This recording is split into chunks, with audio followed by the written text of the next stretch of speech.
We've got you covered all season long. Welcome to the BCSN Nation podcast, powered by Buffalo Wild Wings. All right, here it is, season 3. It's episode 13 of the BCSN Nation podcast, powered by Buffalo Wild Wings. Let's go, sports bar. Brandon Carnes here with Mason Lowry and Justin Feldkamp. We are ready for round 3 of the playoffs, but I got to know, gentlemen, if you have an MVP that has gotten the team to where they are so far. Justin, you may go first. All right, I'm going to go the D6 route. I'll give you two. Ottawa Hills quarterback and defensive back Chase Miller continues to make plays on both sides of the ball. It was like an offensive clinic with some of the throws that he was making last week in their second-round win. Now they get a rematch with Bluffton, the exact same scenario from last year now to this year, so we'll see if they can get some vengeance against Bluffton. And then I'm going to go Lincoln Krager. It's spelled Krieger. It's pronounced Krager. Patrick Henry, quarterback, just got an offer from Northwestern, also interest from Indiana. The Patriots star has been terrific, throws touchdowns to his brother, Coach Bill Inselman, one of the best coaches in the Northwest Ohio, maybe even the entire state over what he's done over the course of 2+ decades. But Lincoln Krager and Chase Miller have been fantastic. Mason Lowry? Chase Miller throwing 5 touchdowns, running for another last week. He's pretty good. To go along with the Sports Center top play from the first round of the playoffs. Yeah. I kept it with one of the smaller schools as well, George Eggers at Napoleon, who is seemingly healthy again. He was dealing with some shoulder problems at the end of the regular season. Yeah, just 4 touchdowns last week. You go on the road and you beat a heavy favorite in Bay Village Bay. He is such an impressive, just all-around athlete, but with the shoulders good, he can be a factor at running back and at safety for them. That was an awesome performance from him, one of several that we saw in that game between Napoleon and Bay. Yeah, that was where I was going to go with my pick. Seeing them healthy, they really look like the team that we're like, wow, this could be a really good Napoleon team all season long. We'll probably talk more about them when we hit some brackets later, a little tease towards what we got coming up. Of course, we'll get you set on everything that happened in round 2 and get you ready for round 3. We've got our not our player of the week, our clip of the week, and our game of the week matchups. Make sure you're here every single Wednesday for a brand new episode at 4 p.m. on BCSN or anywhere you get your podcast, or bcsnnation.com/podcast, and go to @BCSN Sports on all of our social media pages so you don't miss anything from Wednesday to Wednesday, everything in between. But now we got to jump into brackets. Division 4, 5, and 6 is where we will start. Cisco, hit me with that D4 bracket. Mason, you just talked about them. Napoleon, they are set for a tough one, though, in round 3 here. And, really, they are one of the very rare arguments in favor of the 16 team regions, because who doesn't love seeing a 13 seed make the second weekend of the NCAA tournament, for example? That just makes everything so much more fun, and you're wondering at what point they're going to get picked off by somebody. The thing that should alarm Perkins regarding Napoleon, not just the fact that Napoleon is blowing people out. They have yet to allow a single point, taking out the 4th and 5th seeds in this region. And Clearview and Bay are 2 really good football teams and really good programs. Napoleon battle-tested, obviously, going through the NLL.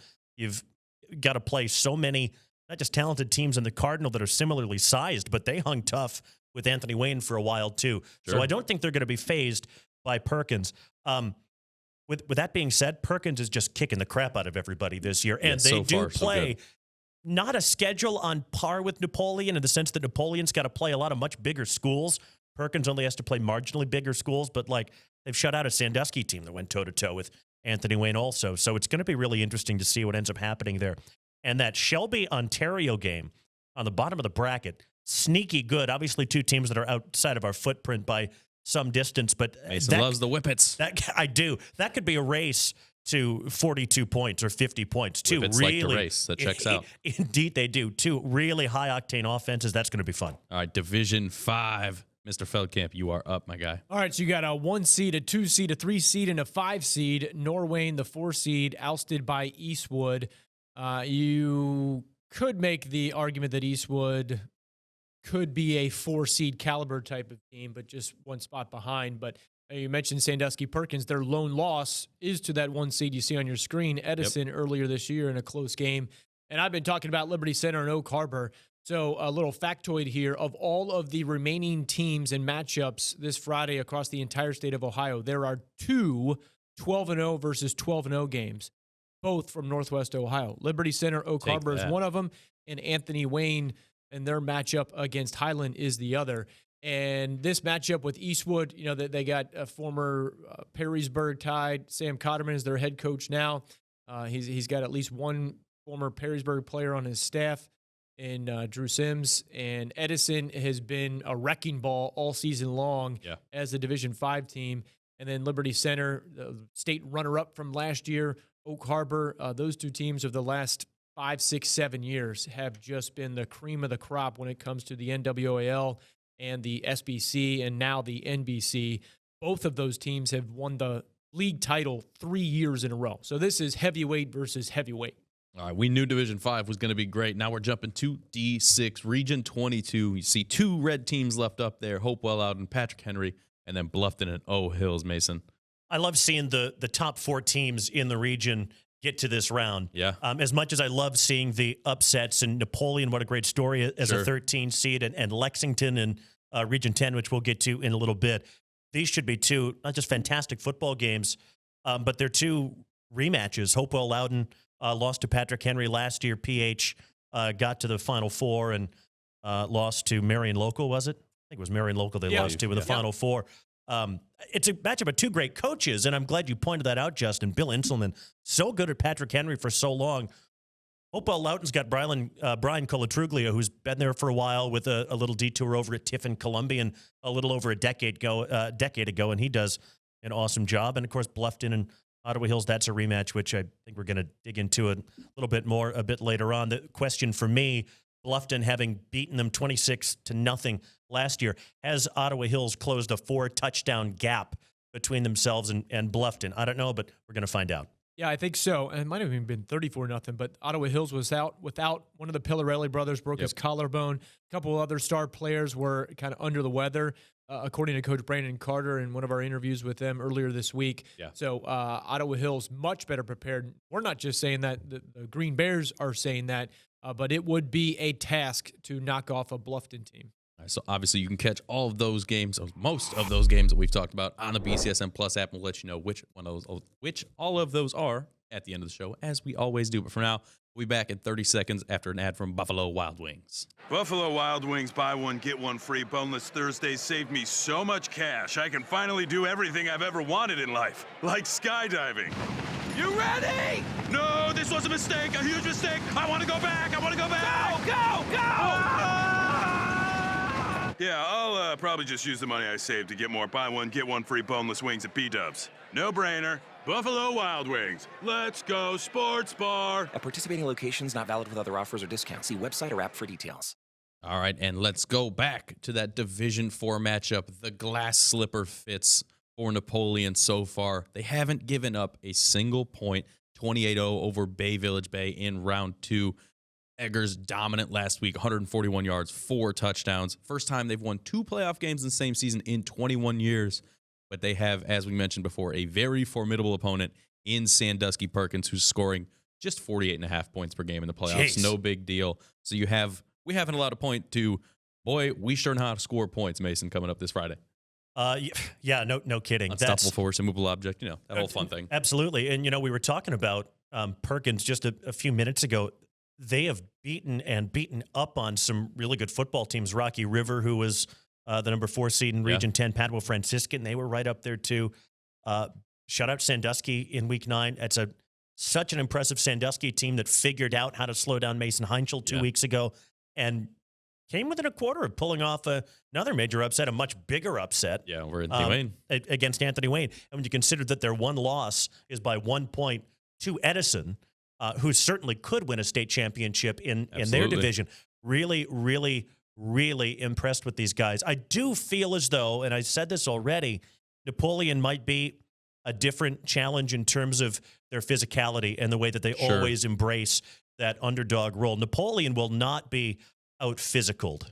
You might be better than them. You might beat them on a good night, and you very well may, and a lot of teams did this year. The fact that they're healthy, the fact that they have nothing to lose, playing with a chip on their shoulder, and they've got almost every game the best athlete on the field in Trey Rubenstein. It's going to be fun. I think this will be a game into the second half. It'll be a test Sandusky having Braden Collier, the SBC Lake's most outstanding performer, 12 SBC Lake first teamers. That's for crazy Sandusky. to think about. Yeah, more than half of the first team offensive defensive roster coming from Sandusky Perkins, Justin. And they earned it. Braylon Collier is going to Michigan State. Mikey Young going to Harvard. Yep. Then you throw in Weston Sturzinger, Sam Schweinfurt, the quarterback, Isaac Bunce. I've said their names a number of times during the highlights on Friday night. And Coach Jalen Santoro has done a fantastic job with Perkins. And my concern with Napoleon in this matchup is they've beaten Clearview and Bay, but I rely upon the Drew Pastor's Fantastic 50 website just to get some background and crunch some numbers kind of thing. And based on his ratings and the formulas that he uses, kind of re-ranking them based on what he believes in the formulas that he designs and the algorithms that he designs. Based on those 16 teams, he had Napoleon rated 6th. So not 13th, what they ultimately were. Right. So they were 6th, and then the Clearview and Bay were 16th and 15th, respectively. So in some ways, Napoleon, despite the 13th seed, should and did beat those two other teams. Right. However, Perkins, number 1 in that region, Fantastic 50, in the entire state in Division 4. So obviously number 1 in the region, number 1 ranked for a portion of the time in the AP state rankings, Perkins was. So this is going to be a challenge for Eggers that you mentioned, Owen Espinosa, Trey Rubenstein, Parker Woods, and Coach Tyler Swery. They're going to have to game plan way more in the sense of, okay, how do we try to stop this offense? Because there was one highlight I called of Collier. I mean, he just took off down the line, and my line was, you want to know what a Division I athlete looks like? He's on your screen right now. Sure. That's what it looks like, because he was knifing and just avoiding everybody all the way down the sidelines and just looking like a D1 guy against lesser foes. But this is going to be an interesting matchup, kind of a Sandusky Erie, BCSN Erie versus BCSN Toledo area game. See them square off Friday. The Division I athletes are plenty on that field, but there's going to be plenty of them in these D1, 2, and 3 brackets. Cisco, give me the Division I bracket first. Only one team remains from the Northwest Ohio area in that Division I. You've got Mentor and McKinley, and then St. Ed's taking down Whitmer last Friday. Perrysburg beating Berea Mid-Park. And there it is, the Eds-Perrysburg matchup there at the bottom, Justin. Yeah, St. Edward's just going on a NLL wrecking crew here. They took down Findlay. They took down Whitmer, and now they'll attempt to take down Perrysburg. They're chasing their 8th state title, all of them since 2010. I mean, just think about that. Since 2010, we're talking 14 years, and they're going for their 8th state title. Yeah. They have been fantastic. The number 1 rated strength of schedule in the entire state of Ohio, Divisions 1 through 7. So St. Edward's has clearly been there, done that. They've gone 15-1 in the previous 3 years. They've won a state title. But Perrysburg, I think is rested. I saw Josh Tackett at a signing day on Wednesday morning. His ankle looked okay. If you were paying attention to that game last week against Berea Mid-Park, he kind of went out of the game temporarily with a little hobble in his ankle, but he looked good to me, at least on Wednesday. So he should be good to go. I think Perrysburg fans a little upset that they got to go all the way to Elyria. It's about an hour and a half drive for them, roughly. St. Edward's is about a 32-minute drive. It's rigged. So that's a little unfortunate for them. And we're not going to get into the equidistant deal that the OHSA tries to deal with and trying to satisfy everybody. We in the media know that you can't satisfy everybody. Rise at dawn. Just an observation for Perrysburg. But you know what? Use it as motivation, Yellow Jackets. Dirk Connor, fire up the troops. They're going to need to bring it. And to be the best, you got to beat the best. And at some point in the playoffs, honestly, taking a look at that bracket, Perrysburg's beaten a 14 seed and an 11 seed. And now they're against a 7 seed. So at some point, you're going to have to beat somebody good or somebody who you might not supposed to beat. So good luck to them. All right, Coach Connor will get them fired up. We'll get fired up into the Division II bracket here. We won't spend too much time because we're going to have to come back to this one a little bit later. Avon at the top where everybody has expected them to be. Wadsworth gets the upset over North Ridgeville to 5-4, so not too huge of an upset. The amazing season for Coach Lindke and the St. Francis Knights comes to an end against Medina Highland, and then A-Dub, you talked about it earlier, in a close one against Anthony Wayne. We'll come back to that matchup at the bottom a little bit later. Now we'll go to Division III. Let me see it, Cisco. There we go. Central Catholic, we talked about last week. When will they find a challenge? I went on Monday, talked to Coach Dempsey. He talked about the athletes that Lexington has, their big quarterback, big receivers, their ability to get things done. But you got to remember, A lot of those kids at Central Catholic, they do not know how to lose in the playoffs. They haven't done it in their varsity careers. And then at the bottom, Padua Franciscan and Benedictine rounding out Division III. We'll have plenty of time to talk about Central Catholic if we need to a little bit later. But now we got to get into our clip of the week, brought to you by Renewal by Anderson Cisco. You know what to do.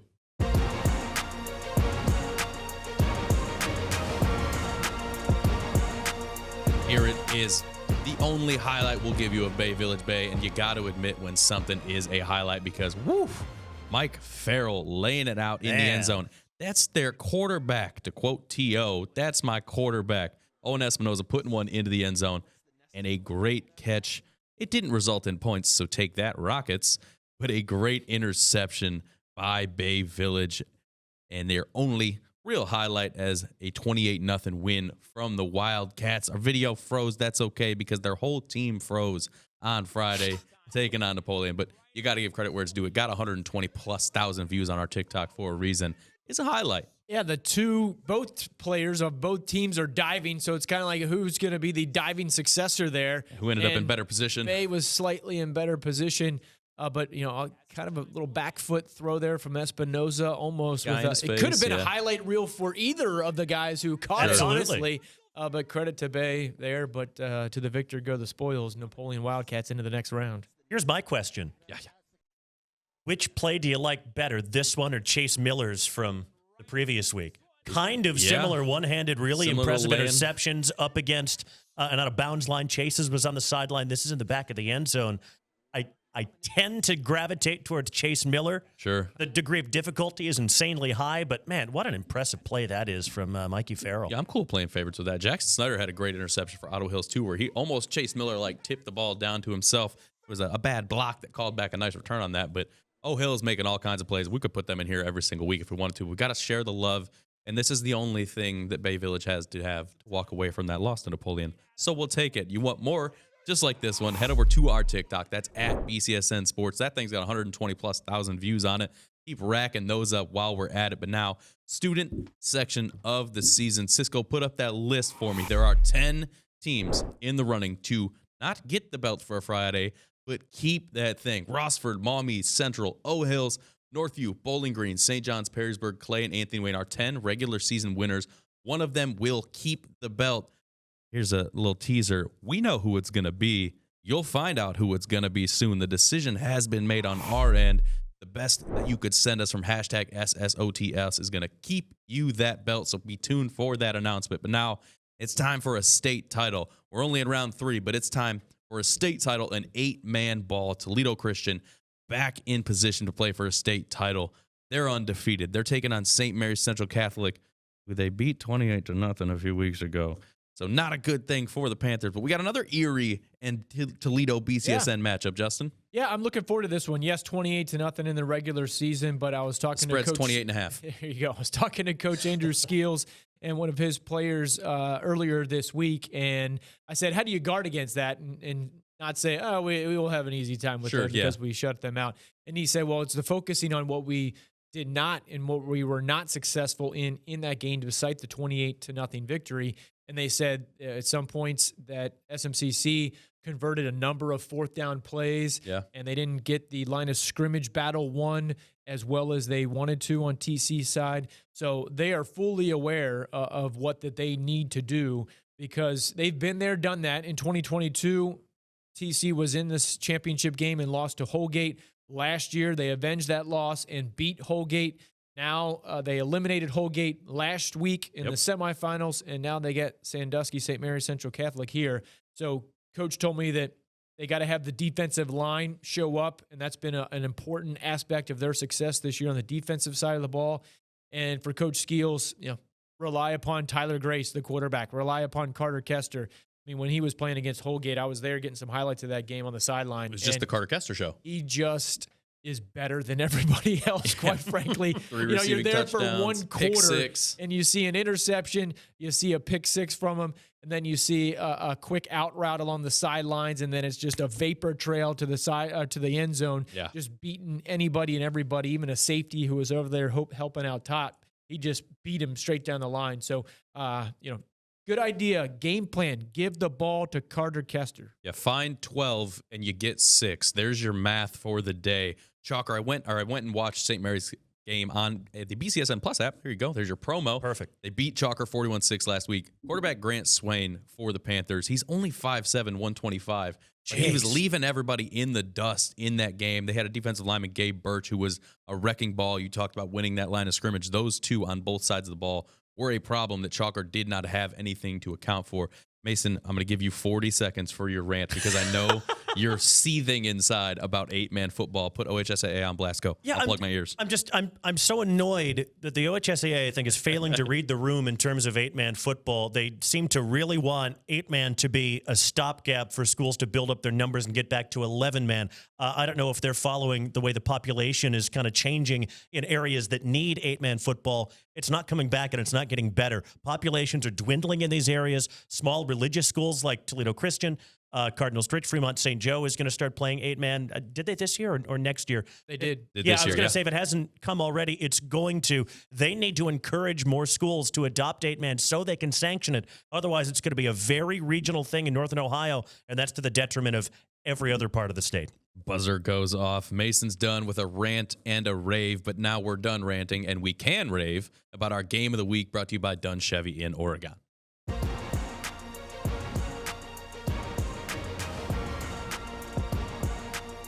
All right, Justin talked about the matchups of unbeatens. Here's one of them. Medina Highland 12-0. The Anthony Wayne Generals 12-0 in a huge matchup by a pair of teams that have just been dominant, to put it in one word, Mason. Yeah. Here's 2 words. Casey Miser. You're going to hear that a lot from me on Friday night. This is a guy who has scored 41 touchdowns so far, and this is without needing to play in many, if any, second halves of games this year. I mean, when you consider that they beat St. Francis by 29 last Friday, that was the first time since week 1 the second half wasn't played with a running clock at any point. That is insane. They are just beating up on everybody. One or two things that should give Anthony Wayne some reasons to feel positive. Obviously, they've been exceptional all year as well, going from 4th in the preseason poll in the Buckeye division of the NLL to winning the league outright.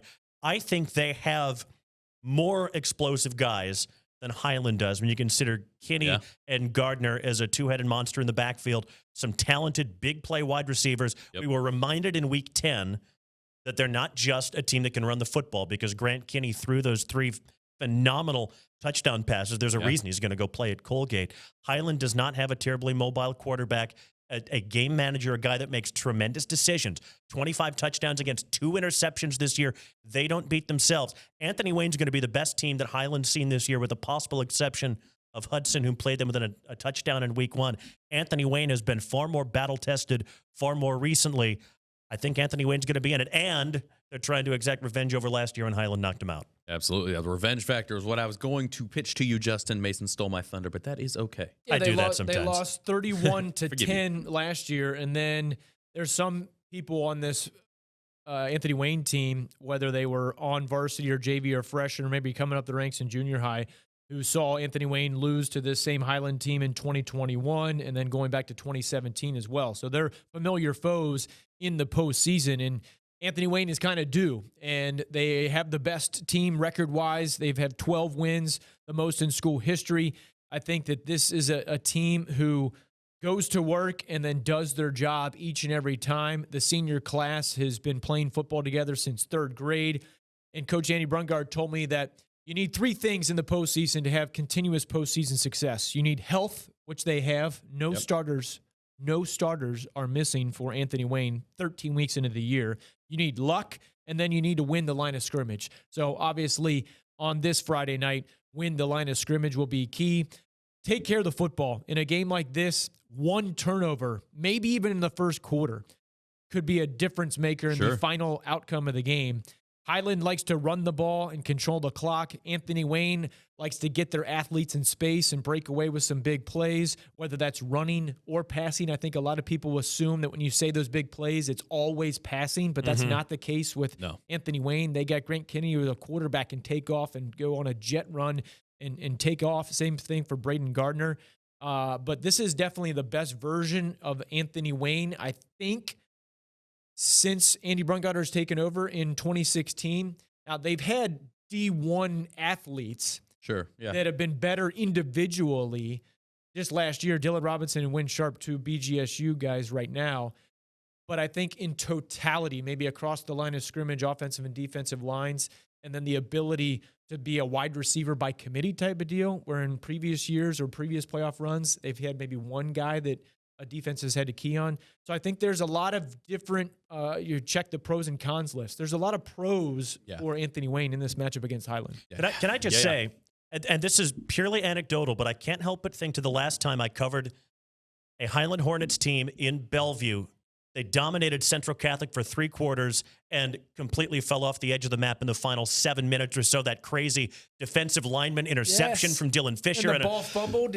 Yeah, and a walk-off field goal, which it was one of the crazier high school football games I've ever seen. And I thought in that moment, Highlands dominated all season. They don't play the kind of schedule that Central Catholic at the time or Anthony Wayne this year has. Sure. They've beaten up on a lot of teams that are a rung below them. And I just wonder if it's a game into the fourth quarter, might something like that happen again? We'll see.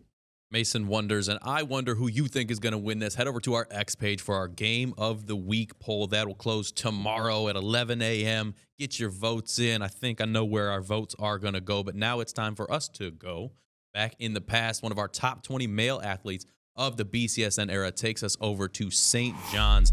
Mark Loving, that loving feeling. He did not give it to anybody but Titans fans during his time. The number 1 prospect in Ohio for the class of 2013. 72-19 career record for St. John's. Averaged 21 points and 8 boards and 60% from the field as a senior. Left as St. John's all-time leading scorer and rebounder, where he went to Ohio State. Just played in 134 career games with the Buckeyes. Had over 1,300 career points, averaged almost 4 rebounds a game, was 2016 All-Big Ten honorable mention. Mark Loving, one of our top 20 male athletes of the BCSN era. And then we'll be right back in 30 seconds after a quick spot from Buffalo Wild Wings. I've saved so much money enjoying Buffalo Wild Wings BOGO half-off traditional wing Tuesdays. I can finally afford everything I've ever wanted in life. Wings. All I ever wanted was more wings. So yeah, buy one, get one half-off traditional wings is the perfect deal for me and my lifetime yearnings. I value it more than literally anything. Buffalo Wild Wings. Let's go sports bar. At participating locations, not valid with other offers or discounts. See website or app for details. Let's go games list. Let me see that graphic, Cisco. Here we go. We talked about game day tailgate. Heading back to A-Dub. We've been, well, not at A-Dub, but A-Dub, I think, is our favorite, so we'll count them as the home team.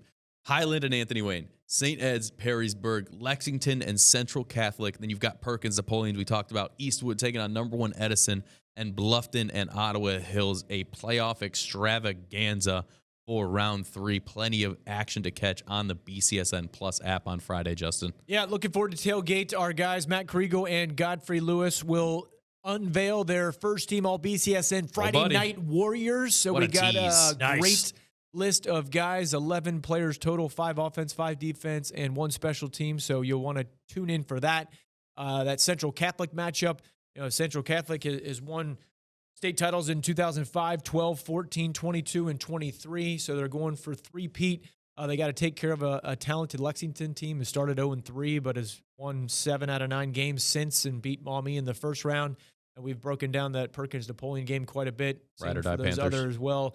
But plenty of good matchups there on Friday night live on the BCSN Plus app, and Game Day Nation back on the airwaves is again Joel, Mike, and Mike on Friday from 7 to 10:30. Then Mark, Mike, and Mike with OT coming your way from 10:30 to 11, and then 11 o'clock our partner 13 ABC WTVG. Well, Football Friday there. Highlights galore on a juicy Friday night with a bunch of area teams who could make some noise in advance and be on this screen next week. All right, Mason, one thing up there that catches your eye before we start to get out of here. That Bluffton, Ottawa Hills game. Yep, I'm in. Green Bear's going to be out for blood. Can't wait. I'm all in on Bluffton, Ottawa Hills. My Maumee Panthers, they're out. I'm all aboard the O Hills hype train. Mason's freezing, getting his hands ready to catch the ball. Yes. There it is. We'll be right back next Wednesday for a brand new episode of the podcast for everything that happened this week and to get you ready for next week. you want brand new episodes, go to anywhere you get your podcast while you're at it, or bcsnnation.com/podcast. Follow at Justin Feldkamp, at M. Lowry, BCSN, and at BCSN Sports. We'll be back here next Wednesday for another episode.